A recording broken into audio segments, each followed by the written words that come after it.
And they called for help. Drama solved. Direct Line sponsors Showcase Drama.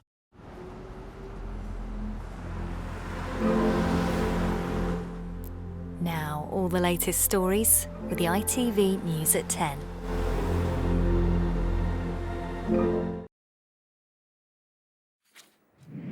A surgical strike. The deputy leader of Hamas killed in a drone attack in Beirut. Saleh al-Aruri died in an explosion in Lebanon's capital along with 6 others.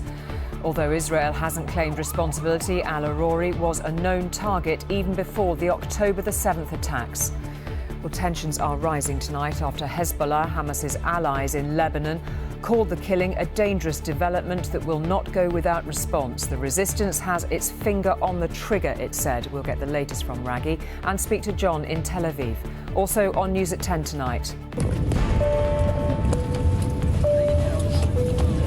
How on earth did 379 passengers and crew survive the inferno on this Japanese jet? The longest strike in NHS history starts at 7 a.m. England's junior doctors to walk out for 6 days. The controversial World Cup kiss goes all the way to the courts in Madrid. Jenny Hermoso gives evidence. And on double 10, and he finishes it on double 10. The nuke, the unstoppable blasts championships final.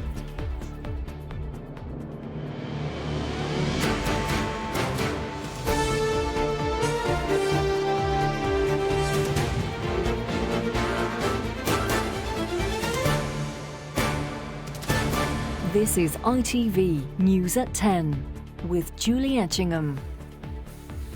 Good evening. Israel has left no one in any doubt. Its stated aim in its war in Gaza is the destruction of Hamas. Today, Israel took that objective across its northern border into Lebanon to kill one of its top targets, the man regarded as Hamas's second in command. Saleh al-Aruri was one of 7 people killed in an Israeli drone strike on a Hamas office building in the Lebanese capital, Beirut. Such was his influence and notoriety that the Israeli Prime Minister Benjamin Netanyahu had already threatened to kill him before the Hamas massacre and kidnappings of Israelis on the 7th of October.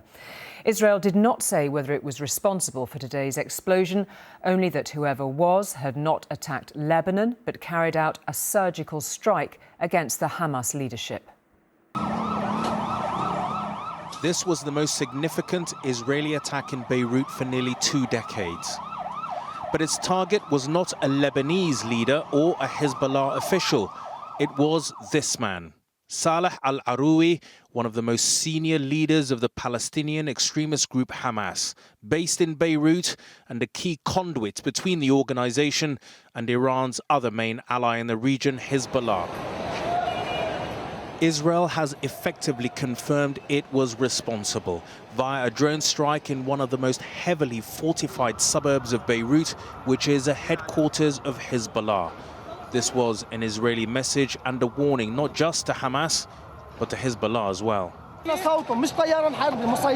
Eyewitnesses at the scene said they heard no planes overhead, just the intense sound of missiles at the very last moment of impact. This is without doubt the most high-profile assassination of a senior Hamas official since the October 7th massacres. Tonight there were demonstrations on the Palestinian-controlled West Bank in anger at Saleh al-Aruri's assassination. But a senior Israeli spokesman, whilst not outwardly confirming the killing of Saleh al-Aruri, had this to say. Israel has not taken responsibility. I think you'll find that my Prime Minister, my Defense Minister, my Chief of Staff have all said in the past that people, terrorist commanders involved in killing Israeli civilians, anyone involved in the October 7th massacre, is a legitimate target. Hamas's allies in Lebanon have also said they are prepared to avenge this killing. But given Israel's overwhelming military action in Gaza, it's hard to see Lebanon wanting to provoke a similar response. Raggy on News at 10. Well, we speak now to John, who's in Tel Aviv tonight. John, just give us your assessment of the significance of this strike and what the potential consequences could be.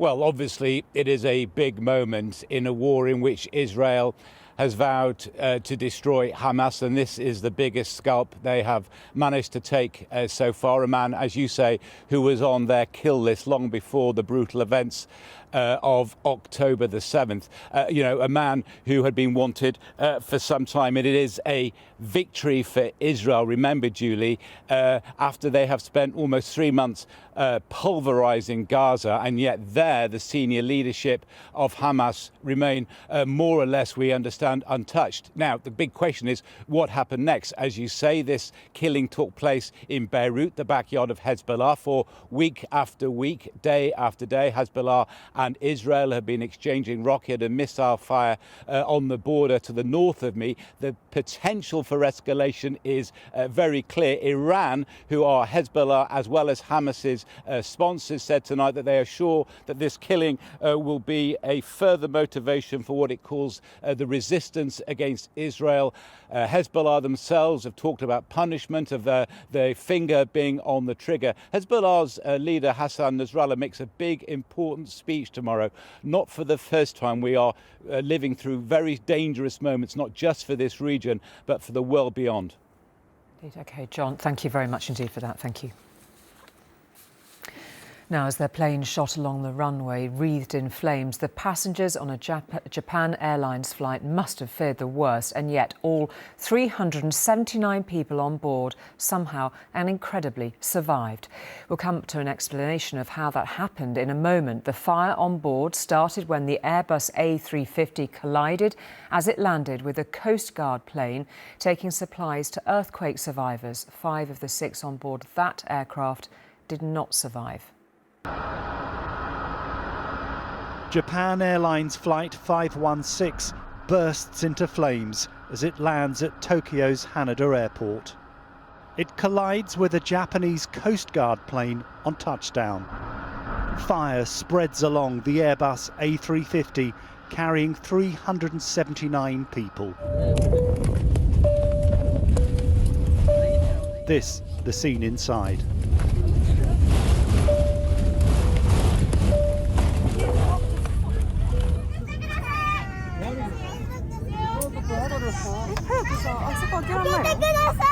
Panic as the flames get nearer.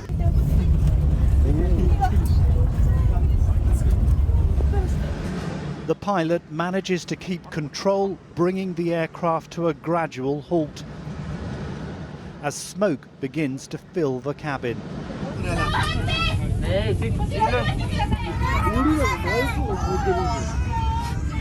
As cabin crew respond, one child calls out, "Please get me out of here quickly."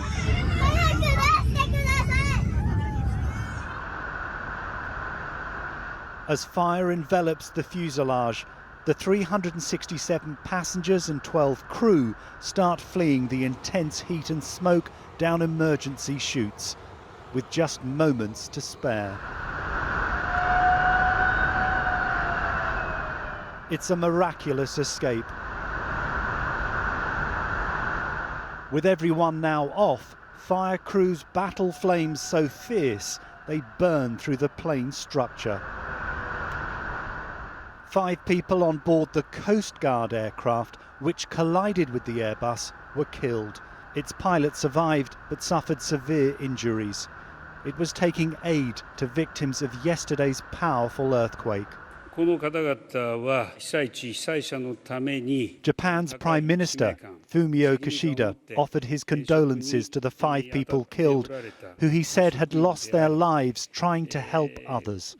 He also praised the Japan Airlines crew and passengers for their calmness. Investigations are now getting underway as the remains of Japan Airlines Flight 516 lie smouldering.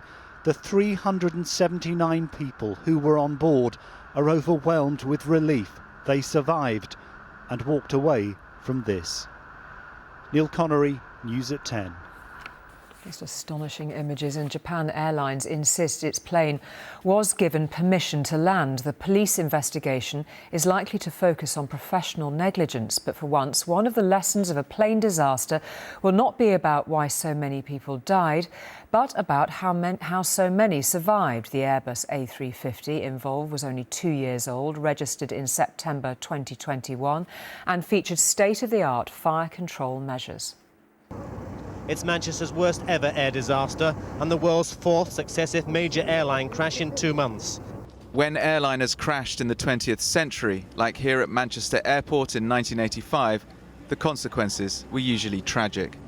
Today, despite these horrendous images, this Japan Airlines Airbus lasted long enough to get everyone out alive. The specific plane which crashed was an Airbus A350-900, registration JA13XJ. It was one of 18 operated by Japan Airlines. And when full, it carries a total of 369 passengers with 12 crew. The plane was delivered in September 2021, making it 28 months old. Now, the A350's modern carbon fibre fuselage and wings make it incredibly light, but also Airbus says more fire-resistant too when compared to traditional aluminium planes. The A350-900 has 8 emergency exits, 2 in the front of the aircraft, 2 in the back and 4 in the middle of the plane. But footage from the accident seems to suggest only 3 of those exits were opened and emergency slides inflated. The challenge for aerospace is to create aircraft which can carry high volumes of passengers, but with lightweight materials that are still very resilient and robust. And that's what the A350 does. It's become very quickly, since its introduction to the industry, a workhorse of the skies. Where's this guy going? He's on the taxiway. Runway crashes are rare, but this near miss 12 years ago in San Francisco shows the potential for catastrophe. The circumstances of what happened in Japan now involve the aviation authorities and the police. Our understanding at this point is that the accident occurred on the runway. We cannot say anything about the landing permission and the communication with air traffic control at the moment, as that could be related to the main cause of the accident. Advances in safety and training undoubtedly stopped an even greater loss of life. Nick Wallace, News at 10. Well, the earthquake in Japan, which the Coast Guard plane was responding to, is now reported to have killed at least 55 people. Aftershocks were still affecting the earthquake zone in the west of the country today. There were also warnings there could be more sizable quakes to come. To Ukraine now, and there was more than a hint of revenge in yet another day of heavy missile attacks on its capital, Kyiv. Once again, more than 100 Russian missiles were fired. Once again, most were shot down by Ukrainian air defences. The ones that got through killed at least 5 people in Kyiv and 1 person in Kharkiv. Russia's President Putin had threatened to avenge Ukraine missile attacks over the weekend. Thousands of English hospital appointments have been cancelled for the next 6 days because of the longest strike in NHS history. The junior doctors' action begins in less than 9 hours' time and lasts until next Tuesday morning. The first week of January is notoriously busy, of course, in the NHS, especially with flu and COVID cases. But patients are being encouraged to turn up unless they've been told otherwise. Wow. Wow. Single dad Simon from Rotherham has been in pain for a year and a half, waiting for gallbladder surgery. It causes me to have cold sweats, severe abdominal pain, pains in my ribs, pains in my back. It causes me to have vomiting as well. He was set to have an operation tomorrow, but this morning was told it's not happening because of the strike by junior doctors. I was frustrated, I was angry. During the phone call, I had to ask the hospital to call me back in a couple of hours just so I could calm down, because that's how frustrated I was over it. I don't think they realise how much of effect it does have on individuals and the families. I've got a telephone clinic appointment with the nurses on Tuesday the 13th February. At Kingsmill Hospital in Nottinghamshire, they're busy rescheduling non-urgent treatment. Let me just see if I can get through to... But here they're urging patients to still come in for their appointments unless told otherwise. The strike falls during one of the busiest times for the NHS, with rising cases of flu and winter bugs, plus a growing number of staff off work with COVID. Press on this for me, my sweet. And yet, from 7 a.m. tomorrow until 7 a.m. next Tuesday, tens of thousands of junior doctors in England will walk out. The 6-day strike is the longest in NHS history. The British Medical Association says junior doctors should get a 35% pay rise after years of real terms pay cuts. The government says that's unaffordable. The government's offered us £16 an hour as a starting salary for a doctor in their first year, which I don't think is reflective of the skills that we have or the years of sacrifice that we've endured to get to this place. When junior doctors walked out for 3 days just before Christmas, around 88,000 appointments were postponed across England. We're now in our 13th month of strikes. We've seen over 1.2 million appointments have to be rescheduled or cancelled as a result. For patients who are stuck in the middle, I think it's becoming really tough. And of course, for our staff who are having to cover during periods of industrial action, I think they're getting weary too.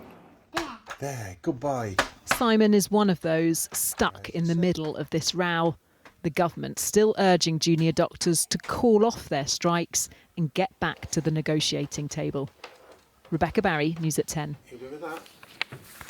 Well, the start of this general election year has kicked off in politics with the hottest of topics, immigration, after the government claimed it had delivered on its promise of clearing the backlog of asylum cases dating back more than 18 months.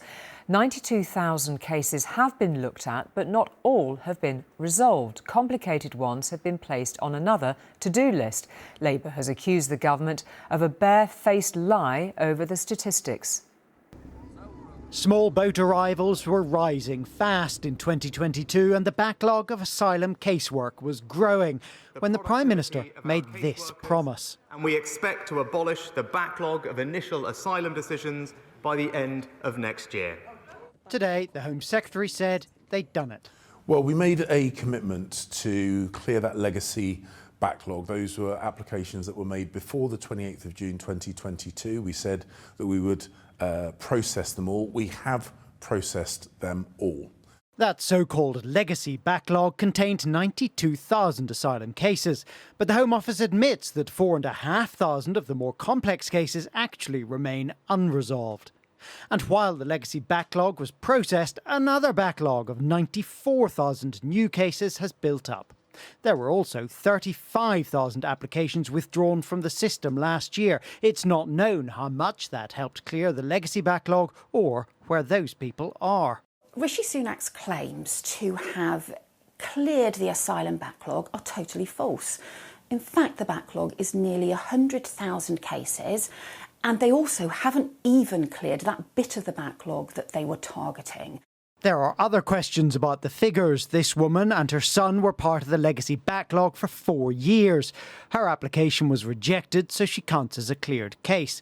But like others, she's appealing the decision and still stuck in the system. I have to choose whether I want to buy extra food or I want to get extra nappy for my son. My son never have even a new clothes because I can't afford. It's not something that everybody, especially as a human, should have kind of life like that. And campaigners are concerned about the fate of those asylum seekers who dropped out of the system. There is a high number of cases that have been withdrawn within the system, and it's unclear as to why that is the case. Is it that the government has simply lost these cases? And if that is the case, where are they? We need answers. The government does seem to have increased the speed at which it is processing asylum claims, but the backlog of new claims is actually now slightly bigger than when Rishi Sunak promised to clear the backlog of old claims.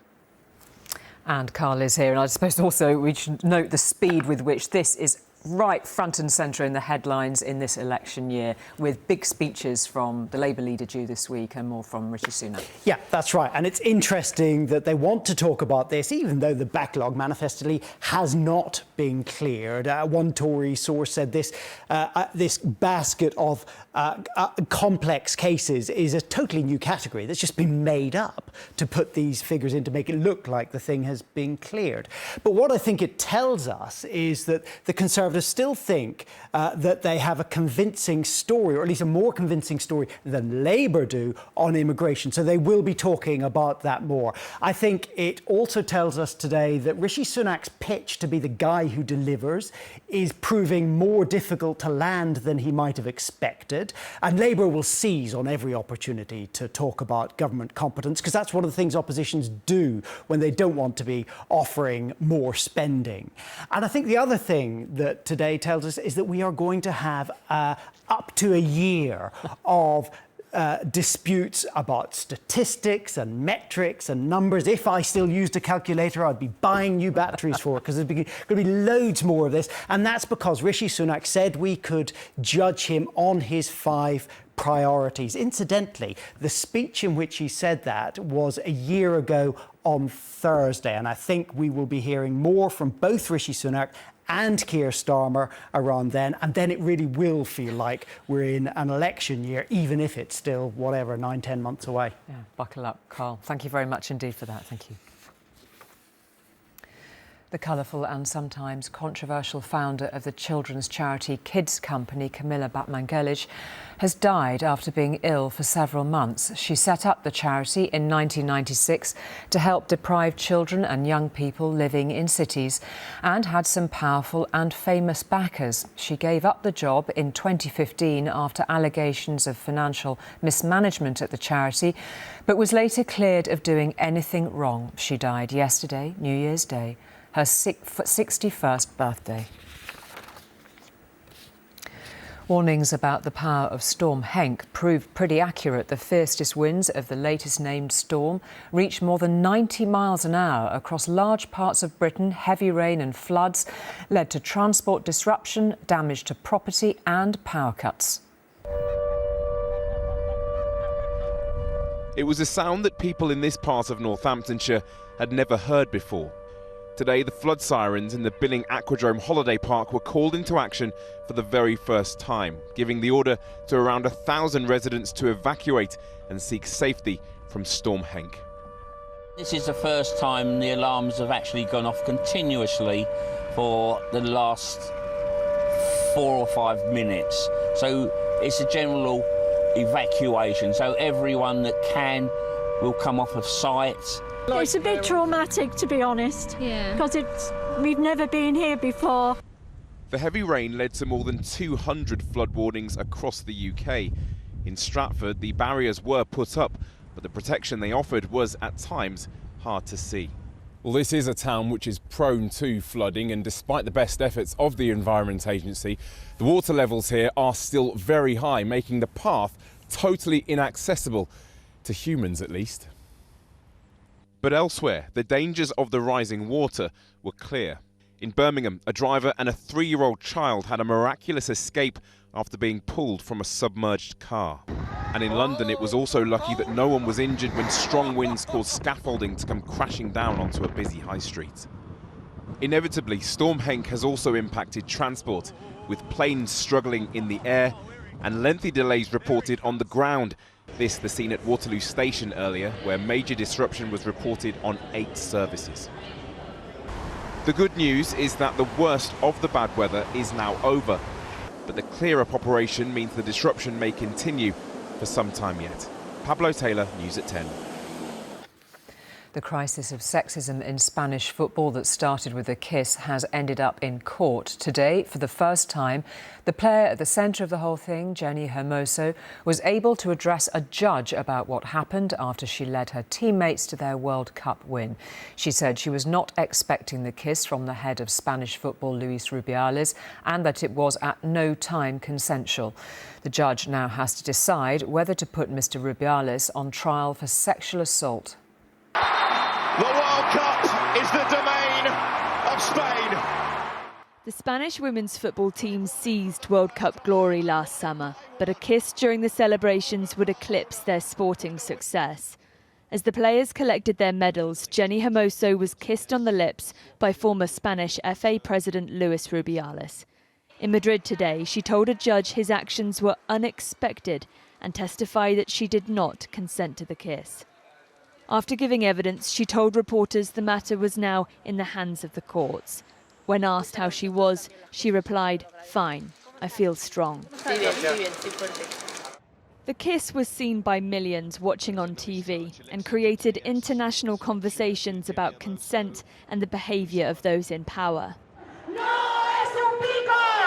In Spain, feminist groups marched through Madrid, and debates about the country's concept of manliness, known as machismo, filled newspapers for weeks. 4 months on, families and friends here are still discussing its impact on Spanish society.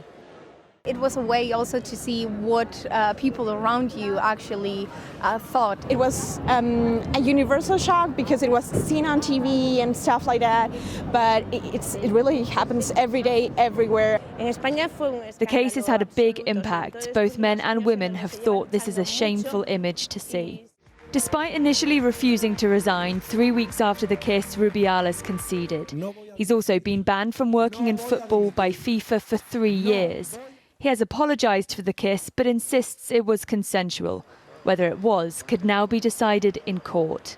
A judge in Spain's National Criminal Court is considering whether the kiss was sexual assault and if Jenny Hermoso was placed under pressure to publicly downplay Luis Rubiales' actions. If the judge rules that Rubiales has a case to answer, there will be a full trial.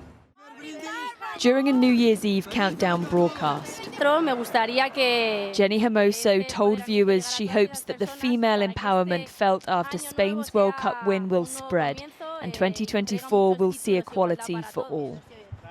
For now, her part in the legal proceedings is over, but the case of the World Cup kiss is not completed yet. Ellie Pitt, News at 10, Madrid. The former Manchester United and England player Wayne Rooney had only been the manager of Championship side Birmingham City for 3 months, but that was long enough apparently for the club's owner. Rooney was sacked today after 15 matches in charge because he'd only won 2 of them. The final straw was a 3-0 defeat by Leeds yesterday. Rooney said he recognised the results had not been at the level that he had wanted them to be. Finally, we said just before Christmas, didn't we, when Luke Littler won his early World Championship matches, that darts isn't a sport we cover often on the news. He's certainly changed that in the past couple of weeks. Now, in the past hour, the teenage history maker has won through to the final. It was another sweet victory for the 16-year-old and confirmed that success is no fluke for Luke the Nuke. The sensational 16-year-old Luke the Nuke Littler! Darts hasn't attracted this much global interest since a woman started beating the men. Look at the grouping here. Look at the grouping. Now a mere lad called Luke has been conquering the sport. He made it to this semi-final after 5 wins over older, more experienced opponents, displaying a swagger and facial hair which belies his tender age. Unlike the fans, he's not old enough to buy a beer, but most of those who came in their fancy dress hoped he could go all the way. Would be a great experience to see the youngest world champion ever. Yeah, he's very good for the sport. I like him very much, yeah. I want to see someone beat him. Everyone wants him to win, and I think I'm in the minority there when I say that I want him to lose. It's been a remarkable rise for any newcomer, let alone a teenager, but Luke Littler has been making it look easy. And even though he's only 16, he's already got years of experience. It began when Luke was even littler, still in nappies, aiming at a magnetic board. You're going to get me a 180? And as he got a tiny bit older, he stunned family and friends by getting better and better.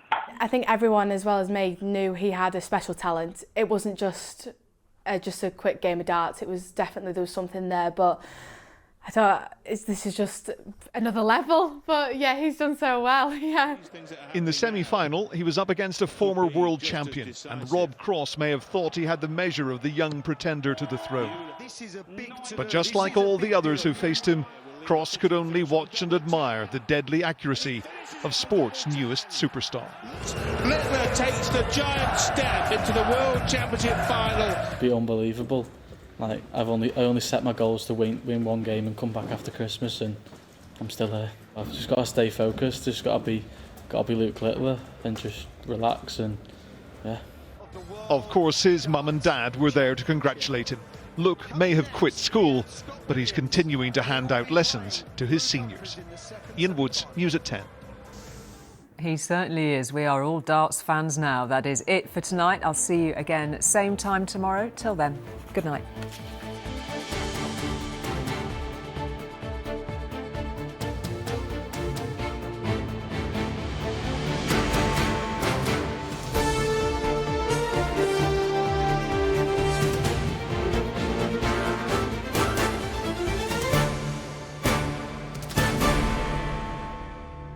Tomorrow, the truth about the mystery, the escape and